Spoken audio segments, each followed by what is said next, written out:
आज मैं एक सच्चाई से आप सभी को रूबरू कराना चाहूँगा कि क्या आपको सच में गवर्नमेंट जॉब की तैयारी करनी चाहिए। मेरे 10 साल के टीचिंग करियर में मैंने न जाने कितने एस्पिरेंट्स को पढ़ाया और उनसे ये बात सीखी कि अगर आप इस मझधार में उतर रहे हो जिसको कहते हैं गवर्नमेंट जॉब्स, तो कुछ बातें आपको बहुत ही क्लियर होनी चाहिए। देखिए, गवर्नमेंट जॉब्स जो है में सिलेक्शन होना पहली बात, कि सबके बस की बात नहीं है। ये मैं आपको डीमोटिवेट करने के लिए नहीं बोल रहा। अब ऐसा क्यों बोल रहा हूँ मैं, उसके पीछे का लॉजिक क्या है वो आप समझिए ज़रूर। देखिए, कोई भी गवर्नमेंट जॉब को हम लेते हैं तो उसका एक सिलेबस होता है जिसको हमें क्लियर करके वहाँ पर पहुँचना होता है।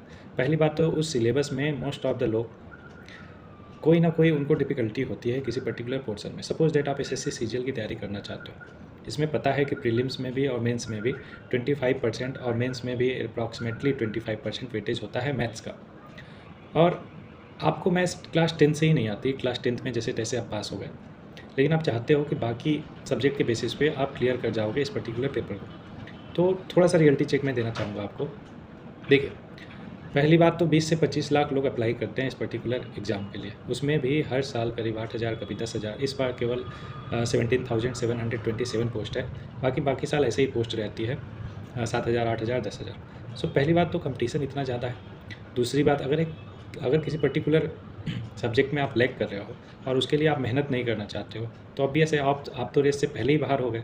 लेकिन अब मान लो कि आप एकदम डिटरमिन हो कि नहीं, मेरे को करना ही करना है, मैथ्स मेरे लिए भले ही डिफ़िकल्ट है या इंग्लिश या कोई अदर सब्जेक्ट हो गया, इज़ पर अदर पीपल, कि उसमें मैं मेहनत करूँगा या करूँगी और उसको बेहतर बनाऊँगा, राइट।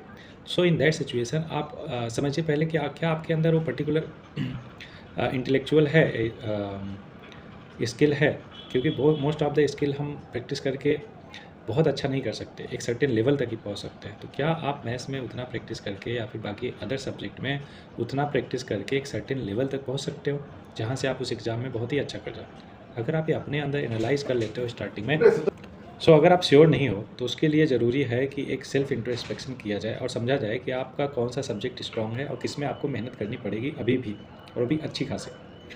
तो जैसे ही आप इस पॉइंट को क्लियर करते हो अपने आप से, आप दूसरे पॉइंट पे पहुंचते हैं, कंपटीशन। देखिए, जैसे ही आप गवर्नमेंट जॉब के प्रिपरेशन में उतरेंगे, आप देखेंगे कि कुछ पोस्ट होती है लेकिन उसके लिए इतने सारे कैंडिडेट्स होते हैं, इतना कंपटीशन है कि वहीं पे आपका मोटिवेशन डाउन हो जाता है। तो देखिए, पहुंचता वही है जो अंत तक हिम्मत ना हारे, लेकिन अंत तक डटे रहने के लिए ज़रूरी है कि आपको पता होना कि आखिर अंत कितना बड़ा है, कितना लंबा अंत है ये। क्या ये 1 साल की जर्नी है, 2 साल की है, 5 साल की है, 7 साल की है। सपोज़ दैट आप अपने फैमिली को कोई भी पर्टिकुलर जॉब में होकर, है ना, कंट्रीब्यूट कर सकते हो, लेकिन उसके अलावा आप क्या कर रहे हो, 5-5 साल तक, 6-6 साल तक लगे हो गवर्नमेंट जॉब की प्रिपरेशन करने पे, मतलब कि फाइनेंशियली भी अपने फैमिली पे आप अभी भी बर्डन हो। तो इन दैट सिचुएशन में कभी भी रिकमेंड नहीं करूँगा कि आप ऐसा करो। क्योंकि देखिए, एक फैमिली की उम्मीदें और हमारी भी अपने आप से उम्मीदें काफ़ी बड़ी होती है, काफ़ी लंबी होती है। उसके लिए जो संघर्ष के पल होते हैं वो कितने लंबे जाएँगे, ना तो घर वालों को पता होता है, ना तो हमें पता होता है। उनका बस एक उम्मीद होती है कि हाँ, बच्चा हमारा कितना जल्दी से जल्दी सक्सेसफुल हो जाए, और उन्हीं उम्मीदों पर खरा उतरना हमारा काम होता है, जिसके लिए हम दिन रात लगे होते हैं। तीसरा पॉइंट है कि कॉम्पिटिशन में देखिए उतार चढ़ाव लगा रहता है। कभी एक पर्टिकुलर पेपर में आपका प्रीलिम्स निकल गया, कभी दूसरे पेपर में मेंस तक पहुंच के भी आप वापस हो गए। तो ये सारे के सारे हार्ट ब्रेक्स जो है आपको थ्रू आउट द जर्नी लगे रहेंगे। तो क्या आप मेंटली अपने आप को इतना प्रिपेयर करके चल रहे हो कि हाँ, 1-2 साल जो भी पर्टिकुलर ड्यूरेशन है, अगर मैं गवर्नमेंट जॉब के लिए निकाल रहा हूँ या निकाल रही हूँ, तो मैं इतना एबल हूँ कि हाँ, कोई भी सेटबैक्स आएगा अगर रास्ते में, मैं तो उसको झेल जाऊँगी, राइट। तो तीसरा पॉइंट ये है कि आपको मेंटली स्टेबल होना पड़ेगा, मेंटली अपने आप को ये लेकर चलना पड़ेगा कि हाँ, अगर ऐसे सेटबैक्स आते हैं तो मैं उसके लिए प्रिपेयर्ड हूँ ऑलरेडी। फोर्थ पॉइंट है कि क्या फ़ॉलो किया जाए, किस टीचर को फ़ॉलो किया जाए, कहाँ से पढ़ा जाए, क्या सही स्ट्रेटजी है, क्या गलत स्ट्रेटजी है, इन सब को कैसे हम क्लियर करें। देखिए, आज इन्फॉर्मेशन की बम्बार्डमेंट इतनी ज़्यादा है कि आपको यूट्यूब पे हज़ारों सैकड़ों वीडियो मिल जाएंगे। इवन जो मैं बता रहा हूँ इससे भी रिलेटेड कई वीडियो मिल जाएंगे, लेकिन उसमें ये नहीं बताएंगे कभी कि आप जो है मेरे वीडियो को फॉलो मत करो, दूसरे वीडियो को फॉलो करो, वो सही बता रहे हैं, हम गलत बता रहे हैं। देखिए, सब अपना अपना एक्सपीरियंस शेयर करते हैं। अब उनके एक्सपीरियंसेस उनकी लाइफ से रिलेटेड है। अगर आप सोचते हैं कि उनके जैसा करके हम भी क्वालिफाई कर जाएंगे या फिर हम भी सिलेक्शन ले लेंगे, तो ऐसा कतई पॉसिबल नहीं है।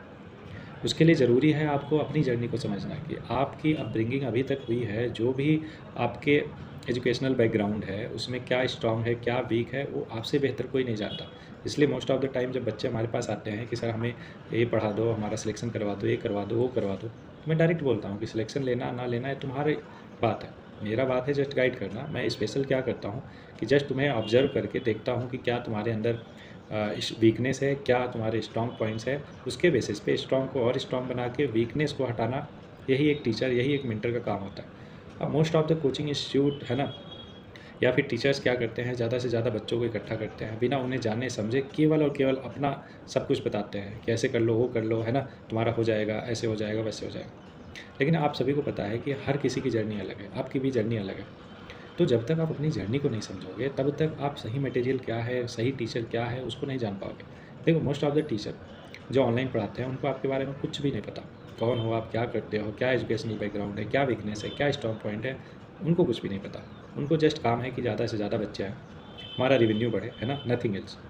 अब इन दैट सिचुएशन आप क्या कर सकते हो, अगर आपके कोई कॉन्टेक्ट में टीचर, ऑफलाइन में टीचर भैया दीदी कोई भी हो, तो उनके पास जाइए, है ना, और उन्हें बताइए कि आप मेरे को हफ्ते 2 हफ्ते पढ़ा के, है ना, समझा के देखो कि मेरे अंदर वो कौन सी क्वालिटी, वो कौन से सब्जेक्ट है जिसमें मैं लैग कर रहा हूँ या लैग कर रही हूँ, और उसको कैसे क्लियर करना है वो आप मेरे को समझा दीजिए। तो मैं बता रहा हूँ कि हफ्ते 2 हफ्ते की पढ़ाई जो है ना, आपके ये सालों ऑनलाइन की पढ़ाई से बहुत ही ज़्यादा बेहतर होगी।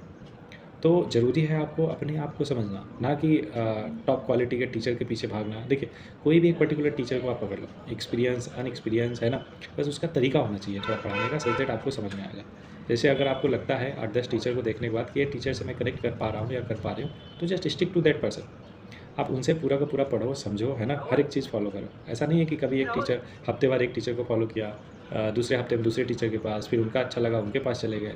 अगर ऐसा करते रहोगे तो आप कहीं भी नहीं पहुँच पाओगे। तो जैसे ही आपको ये क्लियर हो गया कि कौन से टीचर को फॉलो करना है, सबसे पहले तो अपने अंदर अपने स्ट्रॉन्ग पॉइंट, वीक पॉइंट को आइडेंटिफाई करना है, देन टीचर को सिलेक्ट करना है, देन स्टडी मटेरियल को फॉलो करना है। अगर ये 3 काम कर लेते हो आप, तो आपके प्रिपरेशन की जर्नी बहुत हद तक आसान हो जाती है। देखो गारंटी तो कोई नहीं दे सकता, और मैं भी क्या ही कहूँगा कि नहीं ये करोगे तो आप सिलेक्शन हो जाएगा, लेकिन हाँ, चांसेस है आपके कि आप एक अच्छे पोजीशन पे पहुँच पाओ, है ना, ये बढ़ जाएगा। सो ये टोटल 4 पॉइंट्स थे। अगर आप गवर्नमेंट जॉब के इस मझधार में उतर रहे हो, तो इन चारों पॉइंट्स को ध्यान रखना। और अगर आप इन चारों पॉइंट्स को ध्यान में रखते हो, तो ऑब्वियस है कि आप एक अच्छे पोजीशन पे पहुंचोगे, है ना, कहीं पे भी लाइफ में रहोगे तो। Thank you for listening, God bless you all.